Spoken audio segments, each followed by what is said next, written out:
Hello friends, आप सभी का स्वागत है मेरे YouTube channel where is my father के नेक्स्ट पार्ट को शुरू करते हैं। जैसा कि हमने इसके पिछले पार्ट में देखा था, यांग यांग को जियांग शिंग और हुआलिन दोनों परेशान कर रही थी। दोनों ने ही उससे बात करना बिल्कुल बंद कर दिया था। दोनों हर वक्त उसे इग्नोर करती थी। ऐसे ही 2-3 दिन बीत जाते हैं। यांग यांग इस चीज़ से बहुत परेशान हो चुकी थी। वो उनसे बात करने की कोशिश करती है, लेकिन वो दोनों उसे बिल्कुल इग्नोर करते हैं। यह चीज़ विंग और वांग जी भी नोटिस कर रहे थे। वांग जी जो कि अभी क्लास ले रहा था, वो क्लास लेने के बाद उन दोनों को देखता है और फिर वो विंग की तरफ देखता है। विंग जो कि अपनी क्लास लेकर आ रहा था, वो वांग जी को देखकर स्माइल करता है। दोनों एक दूसरे से मिलते हैं। विंग वांग जी से पूछता है, लानजान चलो ना कहीं बाहर घूमने चलते हैं। जो सुनकर वांग जी कहता है, वैसे भी बहुत दिन हो गए, हम अभी क्लैन से बाहर गए ही नहीं हैं। ये सुनकर विंग खुश होकर कहता है, चलो हम सिटी में घूमने चलते हैं। जो सुनकर वांग जी भी हमें सर हिलाता है। वो दोनों थोड़ा तैयार होते हैं क्योंकि अब सर्दियों का मौसम आ रहा था, इसलिए वांग जी गर्म कपड़े पहनता है। विंग भी अपने लिए एक गर्म कपड़ा पहनता है। वो दोनों अपने ऊपर गर्म कपड़े डालकर वहाँ से बाहर निकल जाते हैं। विंग और वांग जी बाज़ार में घूम रहे थे।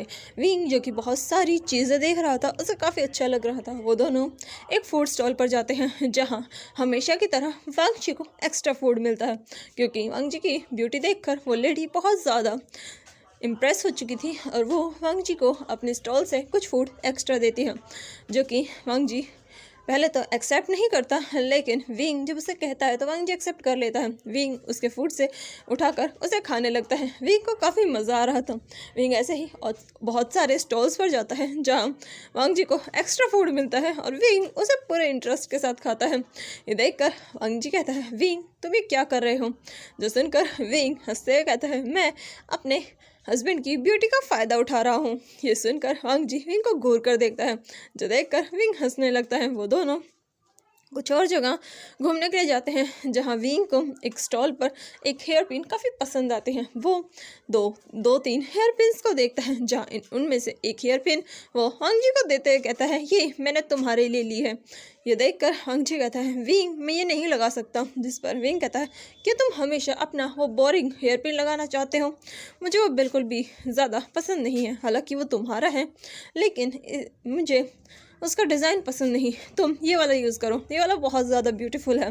ये सुनकर वांग जी उस हेयर पिन को देखता है, जो कि काफ़ी फैंसी था, लेकिन फिर वो विंग को देखता है। विंग जो काफ़ी खुशी खुशी उसके लिए वो हेयर पिन ले रहा था। ये देखकर वांग जी भी ना चाहते हुए भी विंग की बात मान लेता है, क्योंकि वांग जी को अक्सर सिंपल रहना पसंद था, लेकिन विंग को वांग जी के ऊपर एक्सेसरीज यानी कि ज्वेलरीज लगाना काफ़ी पसंद था। वो वांग जी के लिए बहुत सारी चीज़ें खरीदता है।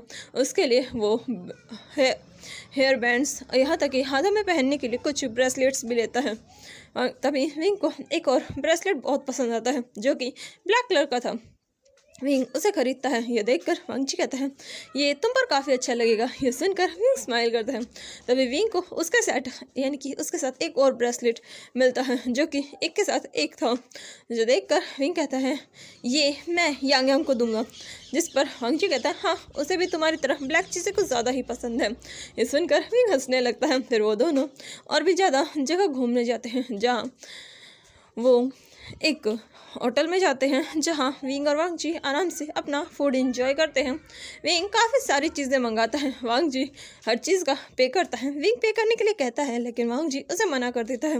वो दोनों अभी आराम से अपना खाना खा ही रहे थे, तभी विंग की नज़र किसी और पर जाती है। विंग देखता है साइड में यानी कि इसी होटल के एक और टेबल पर यांग यांग बैठी हुई थी, जो कि अपने फूड को एंजॉय कर रही थी। ये देखकर विंग कहता है, ये क्लैन से कब बाहर आई, इसने हमें बताया भी नहीं। ये सुनकर वांग जी भी उस तरफ देखता है जहाँ यांग यांग फूड खा रही थी। जो देखकर वांग जी कहता है, मुझे इसने बताया था। जो सुनकर विंग कहता है, कब।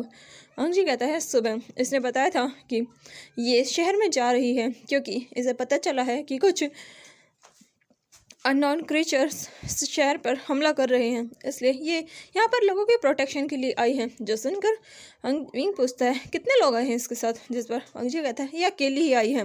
इस पर विंग कहता है ये इसके लिए डेंजरस है, जिस पर वांगजी कहता है तुम फिक्र मत करो, ये इतनी छोटी मोटी चीज़ें हैंडल कर सकती हैं।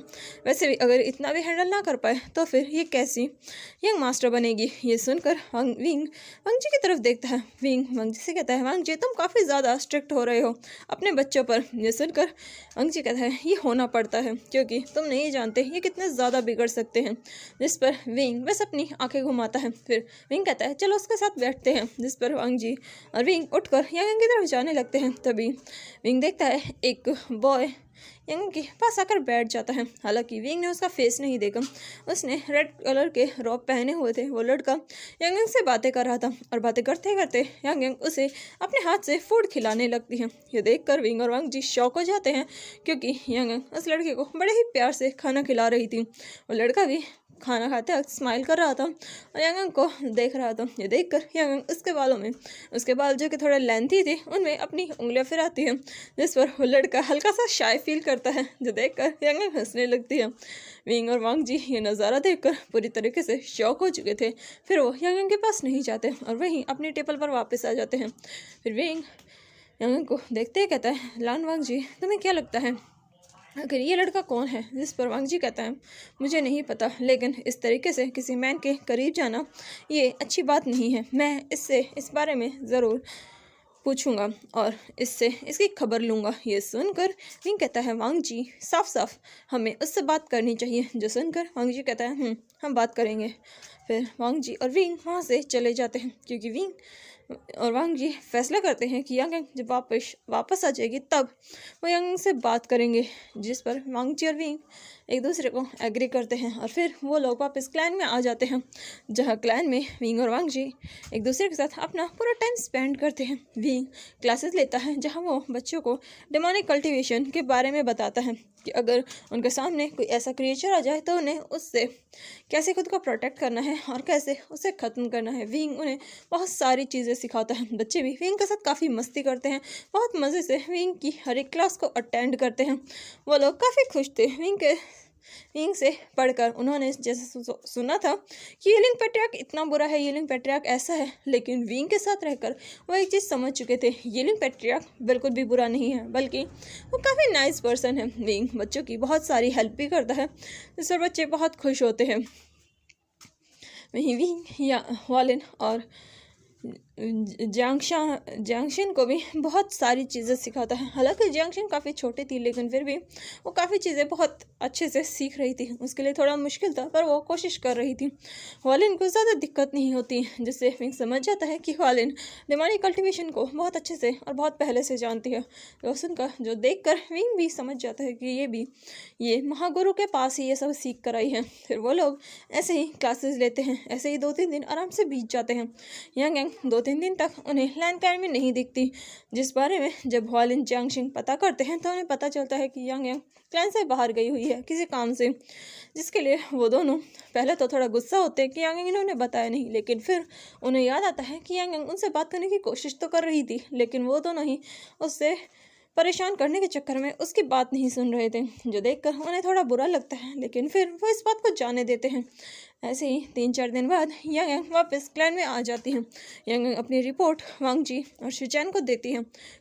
अंकल कुरैन अभी तक भी वापस नहीं आए थे। यांग को उनकी थोड़ी फिक्र हो रही थी, शिचैन को भी उनकी चिंता थी, इसलिए वो इस बारे में रिसर्च करने के लिए यांग को भेजने लगते हैं। जिस पर वांगजी कहता है वो अकेले नहीं जाएगी, जिस पर शिजवी आगे आकर कहता है मैं जाऊंगा, और जिन्हें भी कहता है मैं भी जाऊंगा, जिस पर वो सब मान जाते हैं कि ये तीनों लैंड कुरैन के बारे में पता करने जाएंगे। सुनकर वालिन कहती है हम भी चलेंगे, लेकिन यांग उनको मना कर देती है और वो ये कहती है कि वो अभी यहाँ पर सिर्फ स्टूडेंट है, इसलिए वो उन्हें लेकर नहीं जा सकती। जो सुनकर वालिन को बुरा लगता है, लेकिन फिर वो सोचती है कि यांग शायद उससे गुस्सा है, क्योंकि उसने यांग को बहुत परेशान किया है, लेकिन यांग उनसे अब कुछ नहीं कहती। फिर वो लोग वहाँ पर लैंड कुरैन को ढूंढने के लिए चले जाते हैं, क्योंकि लैंड कुरैन ने उन्हें कोई भी लेटर या फिर कुछ भी नहीं भेजा जब से वो यहाँ से गए हुए हैं, और ये चीज़ सबको बहुत परेशान कर रही थी।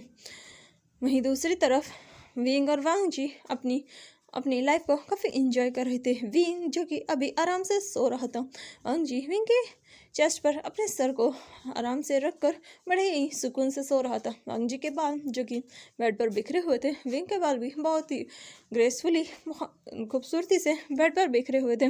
दोनों के बीच काफ़ी सुकून था, कमरे में शांति पसरी हुई थी। तभी वांग जी धीरे धीरे अपनी आंखें खोलता है। वांग जी की बॉडी पर एक भी कपड़ा नहीं था, जिससे पता चलता है कि वो दोनों रात को अपनी नाइट एक्टिविटी कर रहे थे। वांग जी अपनी आंखें खोलता है, उसकी नज़र विंग पर जाती है। विंग जो बड़े ही सुकून से सो रहा था, ये देखकर वांग जी के होठों पर एक प्यारी सी स्माइल आती है। वो नीचे झुककर विंग के लिप्स पर एक किस करता है, जिससे विंग की आंखें खुल जाती हैं। वांग जी जैसे ही अलग होता है, विंग उसे उसकी गर्दन से पकड़ता है और उसे एक पैशनेट किस करता है। फिर उसके बाद वो और वांग जी दोनों शावर लेते हैं, नहाते हैं, अपने क्लीन क्लॉथ पहनते हैं और उसके बाद बाहर आते हैं। वहाँ पर उन्हें शिचैन मिलते हैं, जो कि काफ़ी परेशान थे। ये देखकर वांग जी पूछता है, ब्रदर क्या बात है? जिस पर शिचैन कहते हैं, यहाँ से जाने के बाद मेरे पास जिनलिंग का एक मैसेज आया है। जो सुनकर वांग जी और विंग उस मैसेज को पढ़ते हैं, जहाँ उन्हें पता चलता है कि एक गांव में बहुत सारे डेमोनिक क्रिएचर्स का बहुत बड़ा अटैक हुआ है, जिसमें अंकल कुरैन लोगों की मदद करने में लगे हुए थे। लेकिन ये अटैक धीरे धीरे बढ़ रहा है। उन्होंने जो प्रोटेक्शन शील्ड लगाई थी वो भी कमज़ोर पड़ रही है, उन्हें और भी सपोर्ट चाहिए। और ये मैसेज पढ़कर विंग और वांग जी काफ़ी ज़्यादा परेशान हो जाते हैं। वांग जी खुद जाने का फैसला करता है, विंग भी उसके साथ जाने की बात करता है। वहीं पर जब इस बारे में जियांगशिंग और हॉलैंड को पता चलता है, वो भी जाने की बात करते हैं। लेकिन शिचैन उन्हें जाने से मना कर देता है, क्योंकि वो अभी क्लैन में एज अ स्टूडेंट पढ़ रहे थे, इसलिए वो उन्हें नहीं भेज सकता। उनकी जिम्मेवारी अभी शिचैन के ऊपर है। हॉलैंड बहुत जिद करती है, जियांगशिंग भी, लेकिन शिचैन उन्हें नहीं भेजता। नहीं, विंग और वांग जी वहाँ के लिए निकल जाते हैं। उन्हें उस गाँव में पहुँचने में पूरे एक दिन का समय लगता है। वांग जी और विंग बहुत स्पीड से जाते हैं। थोड़े ही दिनों में, एक दिन में वो लोग उस गांव में पहुंच जाते हैं। अभी अंधेरी रात हो रही थी। वहां पर बहुत सारे बीस्ट के चीखने चिल्लाने की आवाज़ आ रही थी। विंग और वांग जी बड़ी ही शांति से, यानी कि बहुत आराम से धीरे धीरे उस गांव के अंदर जाते हैं। वो प्रोटेक्शन शील्ड विंग और वांग जी को नहीं रोकती, क्योंकि उनके पास फॉरवर्ड रिबन था। जैसे ही वो अंदर आते हैं, वो देखते हैं गांव के लोग काफ़ी डरे हुए हैं और वहाँ पर शिज़वी और जिनलिंग उन लोगों की बहुत मदद कर रहे हैं। शिज़वी सभी को खाने के लिए फूड दे रहा था, जिनलिंग सभी को डरने के से मना कर रहा था, उन्हें सेफ रहने के लिए कह रहा था। अंकल कुरैन भी उन लोगों की मदद कर रहे थे। वहाँ पर हॉलैंड वहाँ पर यांग कहीं नहीं थी। यह देखकर विंग और वांग जी पहले अंकल कुरैन से बात करते हैं। कुरैन जैसे ही विंग और वांग जी को देखता है, वो काफ़ी खुश हो जाता है। वो अपने नेफ्यू वांग जी को हक करता है। वांग जी उसे पूछता है, अंकल ये सब क्या है? जिस पर कुरैन उसे बताते हैं, मैं जब इस गांव में आया तब मुझे पता चला यहाँ पर हर रात डेमोनिक क्रिएचर्स आते हैं और लोगों पर अटैक करते हैं। यहाँ पर बहुत सारे लोग पहले ही मर चुके हैं।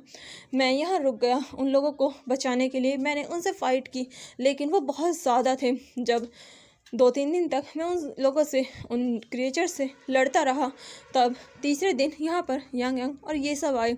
फिर हमने मिलकर उन्हें यहाँ से थोड़ा दूर भेजा और प्रोटेक्शन शील्ड को थोड़ी और आगे बढ़ा दिया, जिससे गांव के और भी ज़्यादा सेफ्टी हो सके। लेकिन अभी तुम्हारे आने से 2 घंटे पहले यहाँ पर एक बहुत बड़ा बीस्ट आया था।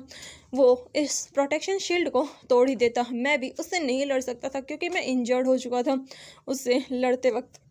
इसलिए मुझे शिज़वी और जिनलिंग अंदर ले आए। उससे अकेली हॉलैंड यांग लड़ने के लिए गई है।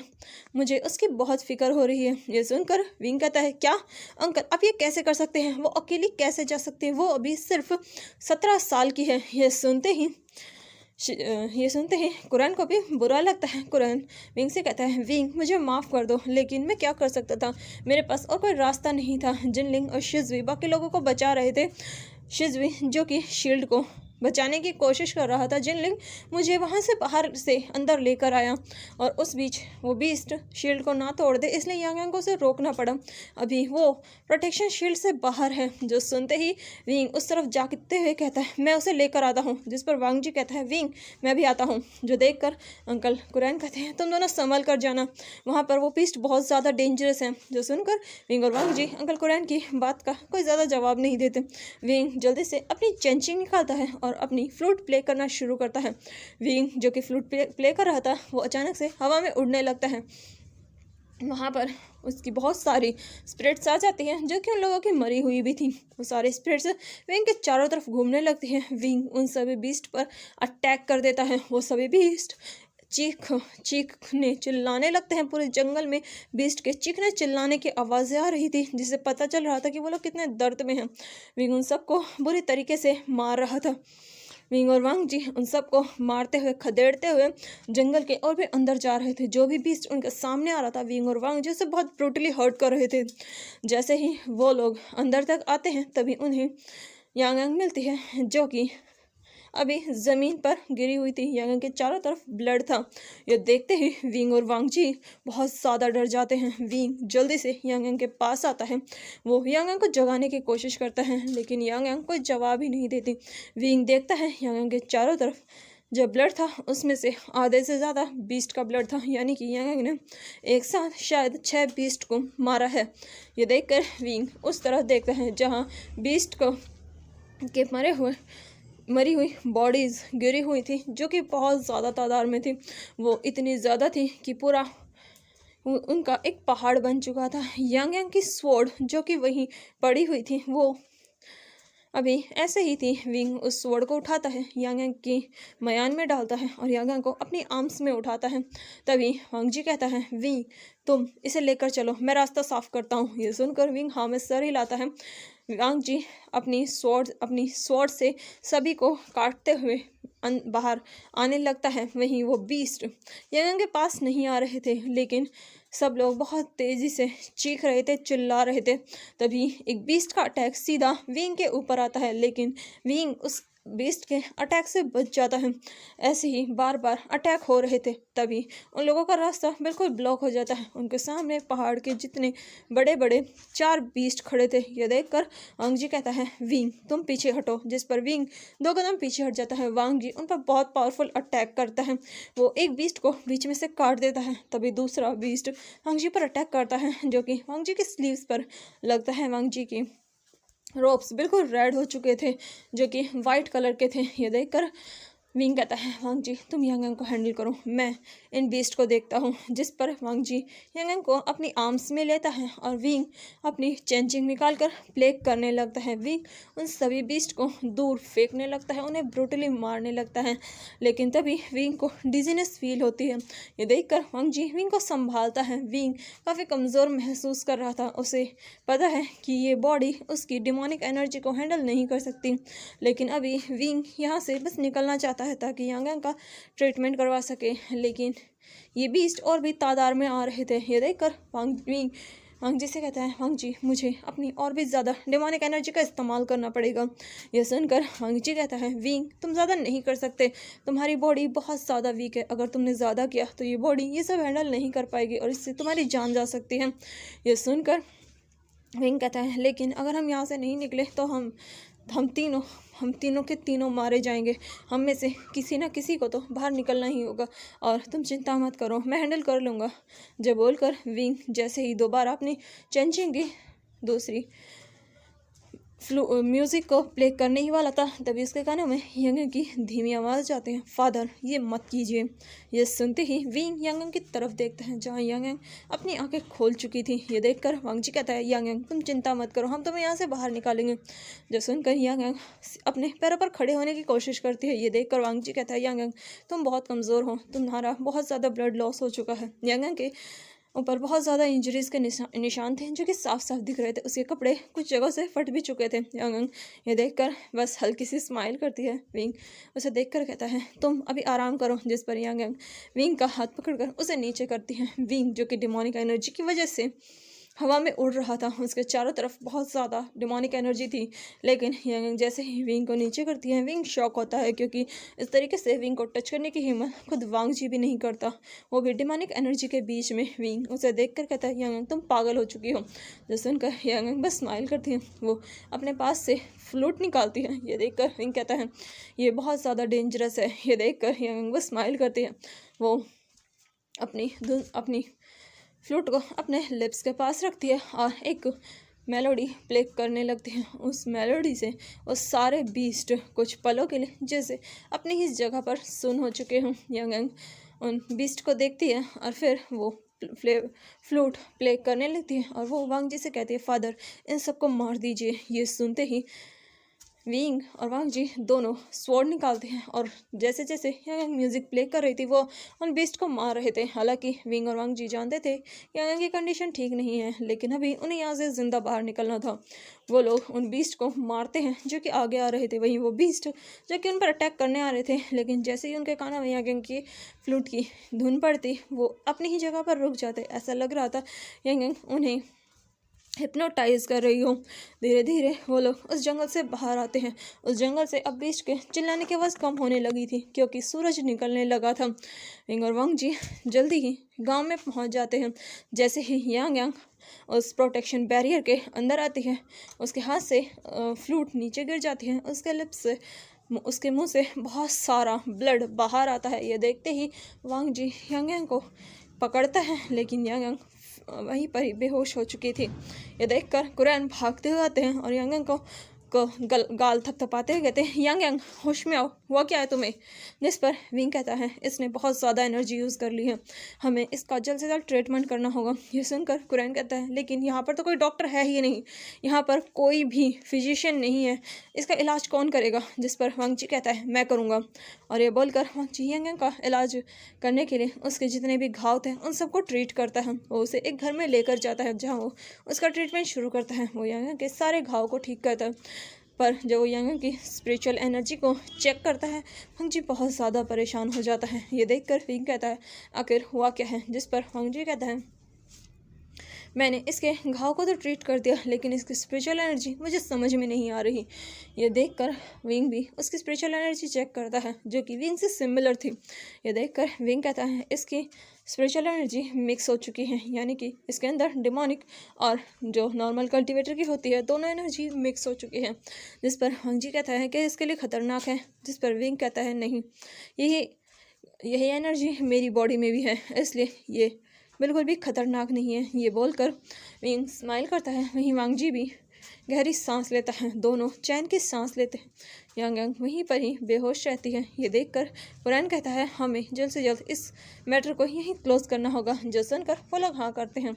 फिर वो लोग उन बीस्ट से फाइट करते हैं। विंग और वांग जी जल्द ही वहाँ के सारे बीस्ट को मार देते हैं जो कि उस जंगल के थे।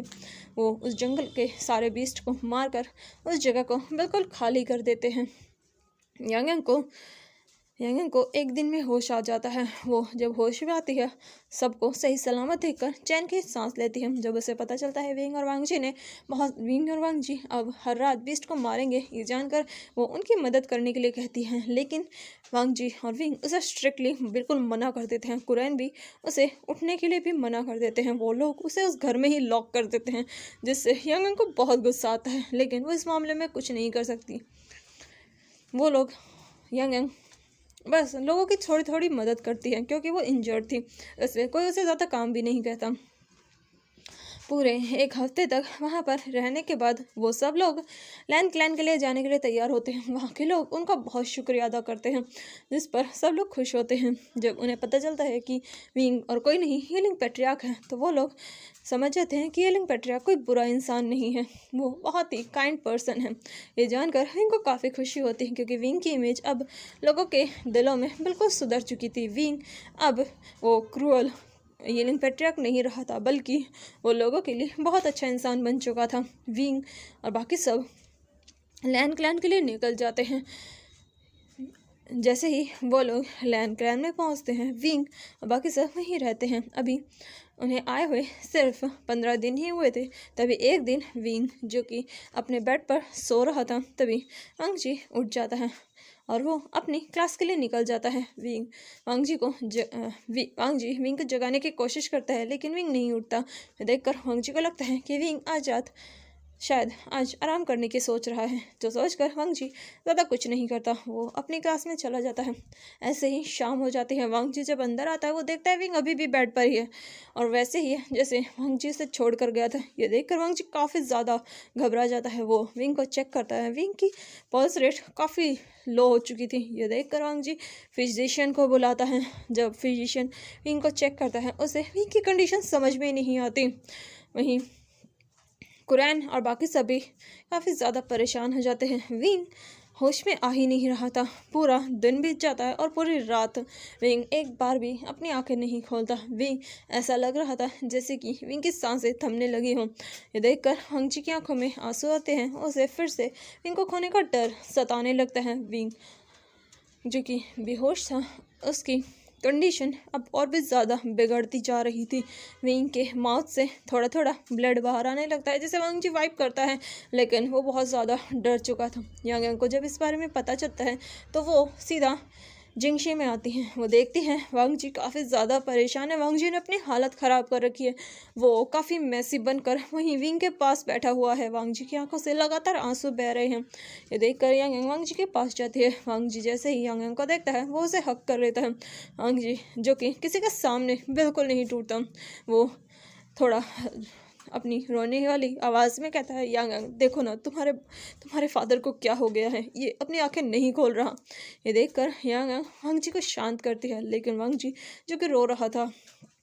थोड़ी देर बाद वांग जी बड़ी मुश्किल से खुद को संभालता है। फिर वो यांग यांग की तरफ देखता है। यांग यांग कहती है, बाबा क्या मैं एक बार फादर को चेक कर सकती हूँ? जो सुनकर वांग जी हमें सर हिलाता है। यांग यांग विंग की पल्स चेक करती है। यांग यांग जैसे ही विंग की पल्स चेक करती है, यांग यांग विंग के फेस को देखती है, फिर से उसकी पल्स चेक करती है, उसकी हार्ट बीट चेक करती है। ये देखकर वांग जी पूछता है, क्या तुम्हें पता चला विंग को क्या हुआ है? क्योंकि सारे फिजिशियंस ने कह दिया है कि उन्हें समझ नहीं आ रहा आखिर विंग के साथ हो क्या रहा है।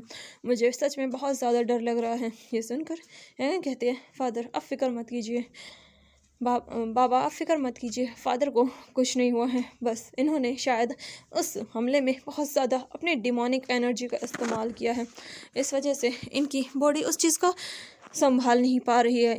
इनकी बॉडी के अंदर बहुत ज़्यादा डिमोनिक एनर्जी हो चुकी है, हमें उसे बाहर निकालना होगा।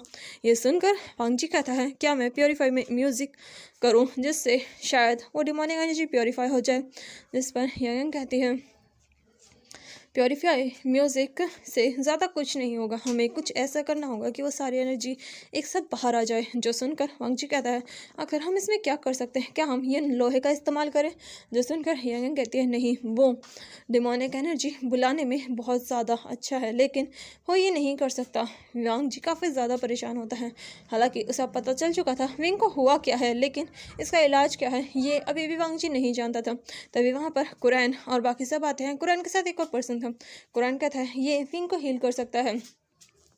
वो पर्सन जैसे ही विंग को टच करता है वो कहता है, मुझे सच में अभी मुझे भी इनकी बीमारी समझ में नहीं आ रही, आखिर इन्हें हुआ क्या है? जिस पर वांग जी उस पर्सन की तरफ देखता है, फिर वो यांग यांग की तरफ देखता है। यांग यांग उस पर्सन को वहाँ से जाने का इशारा करती है। वो पर्सन ना चाहते हुए भी वहाँ से चला जाता है। फिर यांग यांग सबको बताते हैं कि आखिर विंग को हुआ क्या है।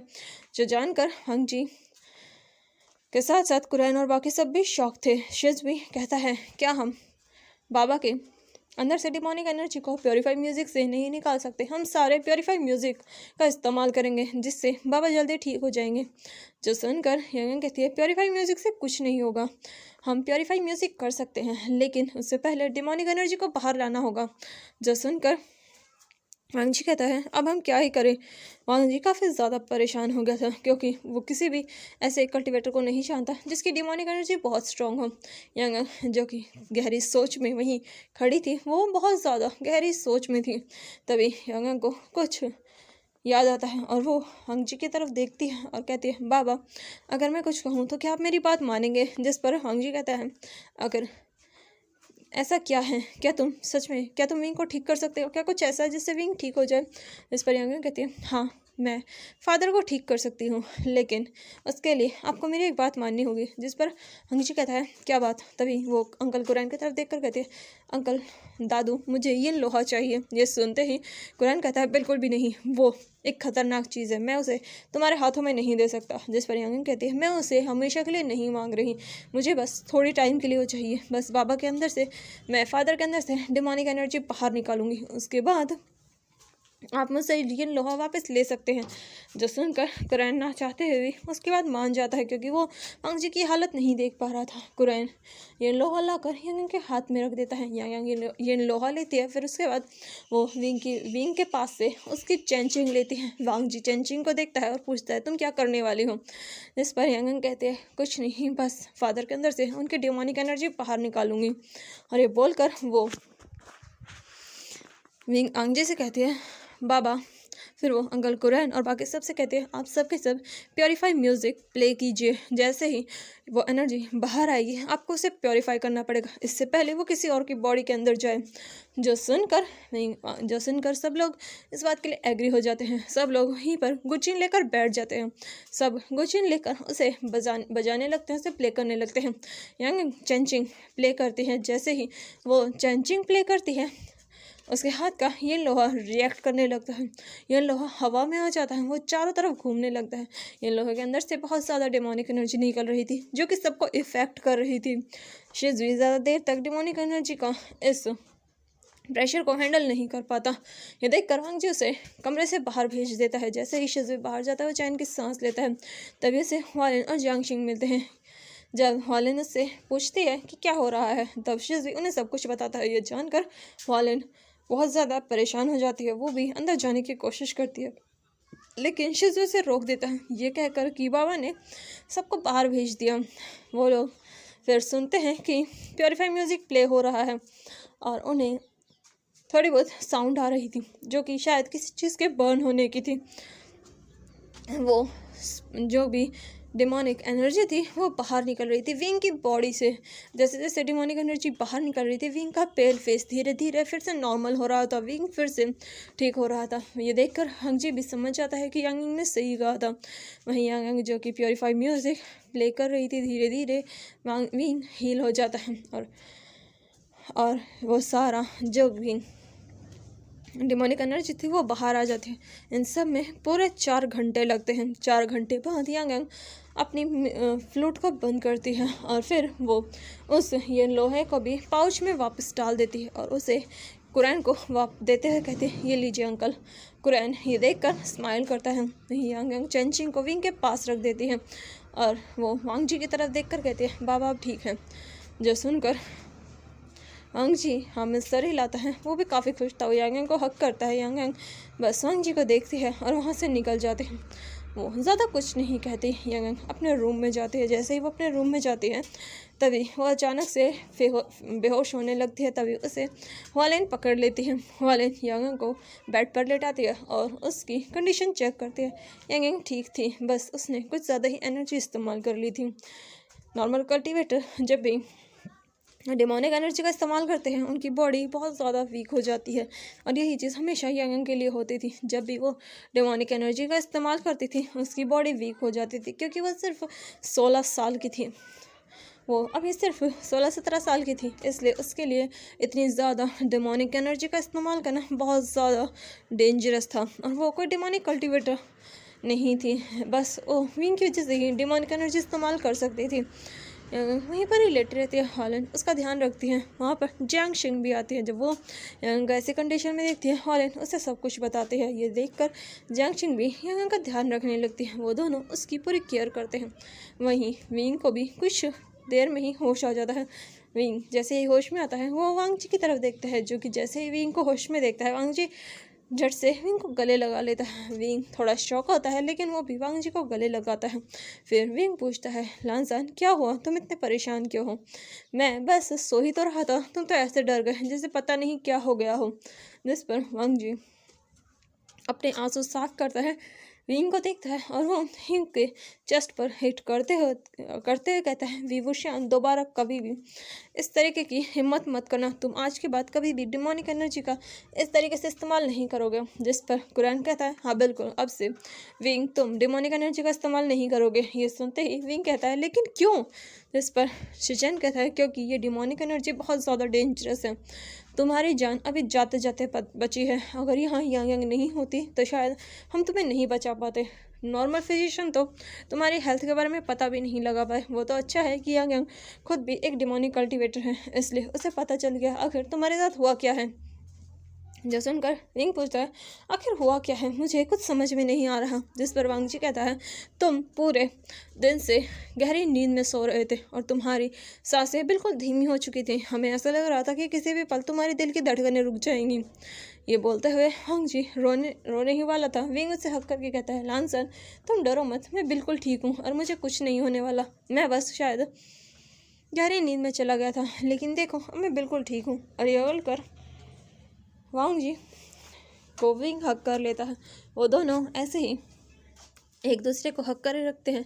ये देखकर शिजन और कुरैन वहाँ से चले जाते हैं। कुरैन बाहर आकर शिजन से कहता है, जो कंडीशन विंग की हुई है, मुझे डर है कहीं एक दिन यांग की एक कंडीशन ना हो जाए, क्योंकि वो भी एक डिमोनिक कल्टिवेटर है। मुझे उससे भी डिमोनिक एनर्जी का इस्तेमाल करने से उसे मना करना होगा। ये सुनकर शिजन कहता है, अंकल आप फिक्र मत कीजिए, यांग इतनी ज़्यादा डिमोनिक एनर्जी इस्तेमाल नहीं करती।